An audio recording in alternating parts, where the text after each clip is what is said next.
It seems impossible that something so tiny could overturn kingdoms, yet Europe once learned that an unseen enemy could slip past stone walls, royal decrees, and confident plans, quietly rewriting lives faster than armies or laws ever could. People trusted familiar routines, believing prayers, hard work, and city gates offered safety, while trade and travel continued stitching towns together with goods, gossip, and comfortingly predictable habits. The contradiction appeared when the very connections that brought prosperity also carried danger, turning busy roads and ports into silent partners of disaster. As we step into this moment together, the question is not only what the plague was, but why it caught so many people unprepared despite centuries of experience with hardship. The tension between human control and natural limits rises immediately because medieval Europe believed order could protect society from chaos. Confidence stood tall beside ignorance, and neither realized how quickly certainty could crumble. Europe in the early 14th century felt crowded, ambitious, and restless, filled with growing towns, busy markets, and farms stretched to feed rising populations. People depended on seasonal rhythms, shared labor, and faith that tomorrow would resemble yesterday closely enough to feel safe. Trade networks connected villages to cities and cities to distant lands, allowing spices, cloth, and stories to move steadily across borders. This movement created wealth and variety, but also reduced distance between strangers. Few questioned whether closeness might carry unseen risks. Cities prided themselves on walls and watchmen, believing danger arrived loudly and could be stopped by force. Disease did not respect these assumptions because it traveled quietly through bodies rather than gates. Living conditions made cities lively but vulnerable, as narrow streets, shared wells, and crowded homes encouraged constant contact. People celebrated together, worked together, and prayed together. Closeness felt like strength rather than weakness. Medical knowledge relied on tradition, observation, and ancient texts that explained illness through imbalanced humors or corrupted air. Doctors studied stars, smells, and patient behavior, trying to read patterns that seemed logical within familiar ideas. Treatments aimed to restore balance rather than block infection. Confidence in these systems discouraged questioning because authority felt reassuring. Far to the east and south, trade routes connected Europe to Asia and Africa, carrying valuable goods and hopeful opportunity. Caravans crossed deserts while ships crossed seas, linking worlds through routine exchange. Rats, fleas, and bacteria traveled without passports, unnoticed among soap bales and grain sacks. No one imagined disaster hiding within prosperity. When the disease approached European shores, it did not announce itself clearly. Illness appeared sudden, confusing, and frightening, with symptoms that challenged existing explanations.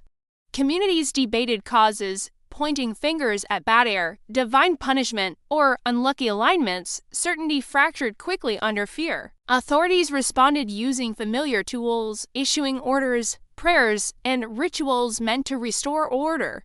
Some cities attempted isolation, while others relied on faith gatherings, unintentionally increasing contact. Decisions made for comfort sometimes worsened danger. Good intentions collided with limited understanding.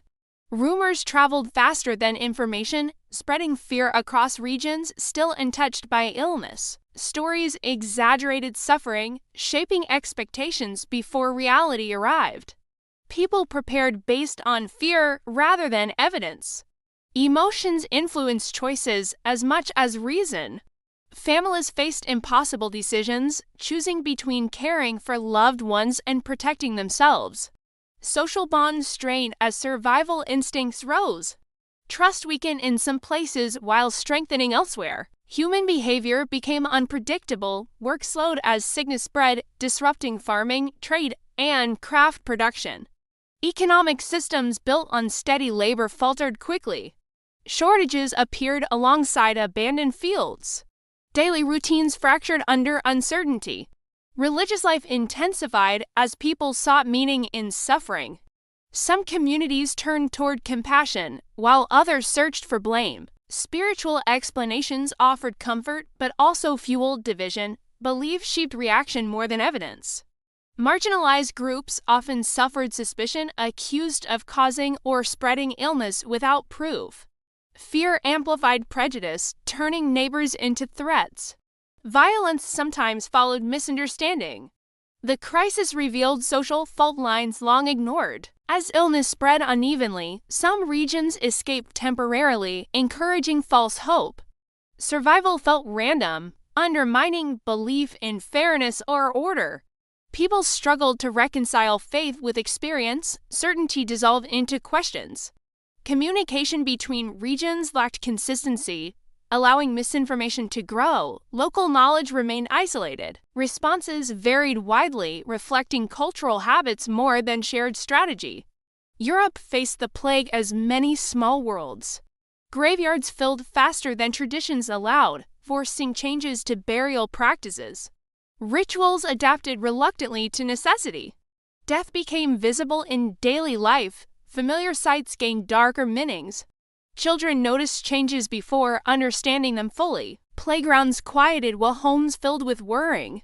Adults struggled to explain events without answers. Silence replaced reassurance.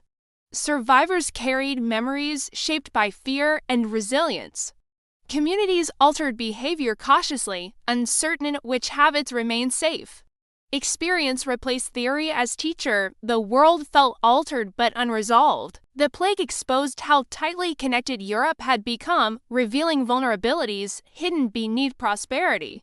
Systems built for growth struggled under crisis. Order bent without breaking completely. Adaptation began quietly. As the disease continued its unpredictable path, Europe stood at a threshold, not yet aware that structures, beliefs, and relationships were already shifting beneath familiar surfaces, preparing the ground for changes that would unfold long after the sickness itself receded. As losses accumulated, labor shortages reshaped villages and towns because fields stood empty, workshops closed early, and surviving workers discovered that their time suddenly carried unexpected value within fragile local economies. Landlords who once commanded obedience now bargained cautiously, offering wages or freedoms, since crops would rot without hands and authority meant little if survival required compromise.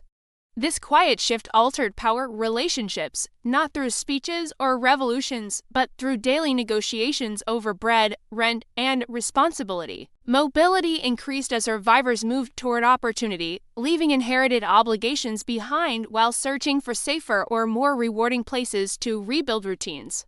Towns competed for people rather than the other way around, adjusting roles to attract residents who could keep markets and defenses alive. Guilds reconsidered training practices, allowing advancement more quickly because maintaining standards mattered less than keeping skills from disappearing entirely.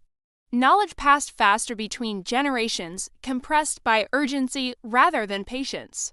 Agricultural practices adapted as well, since fewer workers encouraged simpler methods and experimentation with tools that reduced labor demands. Diets shifted when scarcity forced creativity, turning overlooked foods into necessities that slowly gained acceptance. Daily life grew less predictable yet strangely more flexible as tradition loosened its grip under pressure. The idea of permanence weakened, replaced by cautious planning and adaptability. People measured success by survival rather than expansion. Governments struggled to restore control, issuing laws against rising wages and movement, hoping to return society to familiar patterns. These efforts often failed because enforcement required manpower that no longer existed. Tension grew between written rules and lived reality. Authority learned limits previously unseen. Urban planning quietly changed, with attention toward cleanliness, spacing, and water access. Although understanding remained incomplete, observation encouraged small improvements that reduced vulnerability. Experience shaped caution where theory once dominated, fear slowly transformed into awareness. Religious institutions faced questioning alongside devotion, as survivors wondered why protection seemed uneven. Some leaders emphasized compassion and service, strengthening community trust. Others tightened doctrine, attempting certainty where explanation felt impossible. Faith did not disappear, but it diversified in expression. Spiritual life became more personal and reflective. Art and storytelling absorbed loss and resilience, capturing emotion without needing explanation. Images of time, death, and fortune appeared more frequently. Creativity processed experience when language struggled. Memory found form through symbols and stories. Education adjusted as well because demand grew for practical knowledge related to medicine, record keeping, and administration. Universities and scholars slowly questioned inherited authorities. Observation gained importance alongside tradition. Curiosity, once dangerous, felt necessary. Trade recovered unevenly, with some routes strengthening while others faded. Merchants adjusted schedules and safeguards, responding to risk with planning rather than retreat. Economic life resumed cautiously, aware of vulnerability. Confidence returned in measured steps, families rebuilt differently, valuing smaller households and clearer responsibilities. Childhood felt altered by loss, but shaped by opportunity. Expectations shifted subtly, hope returned without forgetting fear. Language itself changed as words absorbed new meanings shaped by experience. Common expressions reflected uncertainty and resilience. Speech carried memory forward, communication evolved quietly. Across Europe, similar adaptations emerged independently, creating shared patterns without coordination. The plague acted as an unplanned teacher, lessons spread unevenly but persisted. Experience connected communities more deeply than policy. Over time, population recovered, though balance felt permanently altered. Growth resumed with caution rather than confidence. Memory influenced decision-making, the past remained present. The relationship between humans and disease gained attention, inspiring early public health thinking. Observation encouraged prevention as a concept. Change unfolded slowly, foundations were laid without recognition. Wealth distribution shifted, creating new social layers. Opportunity expanded for some and narrowed for others. Inequality changed shape rather than disappearing, society reorganized quietly. Travel regained purpose, though awareness lingered. Roads reopened carrying lessons alongside goods. Movement felt cautious yet necessary, connection resumed thoughtfully. The plague's immediate horror faded, but its structural effects deepened. Europe moved forward, altered in subtle ways. Daily life stabilized around new assumptions, normalcy redefined itself. These gradual adjustments did not announce transformation, yet they reshaped expectations about work, authority, and survival. People planned with humility rather than certainty.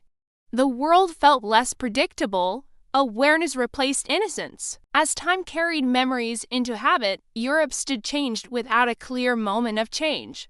The journey ahead would build upon these quiet shifts, unfolding slowly as generations lived within structures born from loss.